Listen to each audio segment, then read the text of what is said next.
Le Jeune Orchestre Atlantique est une formation qui se déroule à l'Abbaye aux Dames autour de programmes d'orchestre ainsi que de programmes de musique de chambre.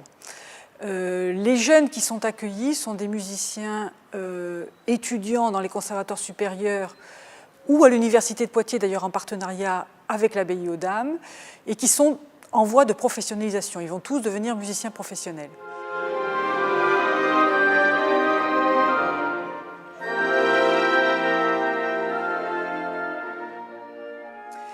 Qu'est-ce qu'ils viennent chercher à l'Abbaye aux Dames? Ils viennent chercher une spécialisation sur leur instrument pour les répertoires classiques et romantiques. C'est-à-dire que le Jeune Orchestre Atlantique est un orchestre qui joue sur des instruments d'époque.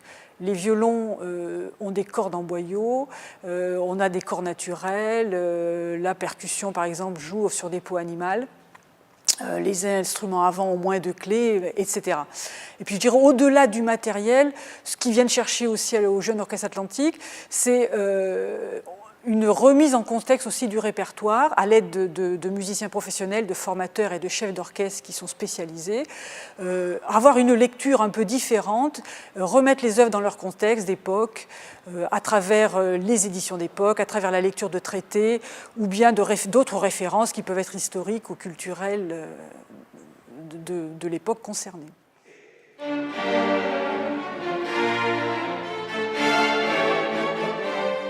Donc nous avons des musiciens qui viennent de toute l'Europe et même au-delà des frontières européennes, puisque nous avons 2 Chinois qui étudient en Europe, mais enfin des Japonais, des gens d'Amérique du Sud, et puis voilà, des étudiants des conservatoires, différents conservatoires européens comme Barcelone, Utrecht ou d'autres villes.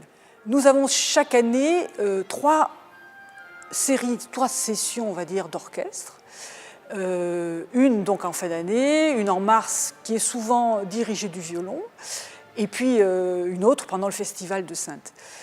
Cette série particulière donc, est dirigée par Jean-François Esser, qui est un pianiste connu et reconnu, et qui s'est intéressé à travers son instrument justement à l'interprétation historique, puisqu'il va, d'ailleurs il jouera ce soir un concertino de Dubois, Théodore Dubois, donc sur un piano de 1870. Pour les gens qui pourront l'écouter, ils pourront vraiment noter la différence de la sonorité de cet instrument. Et Jean-François Esser, qui est donc aussi chef de l'Orchestre Poitou-Charentes et donc qui fait de la direction d'orchestre.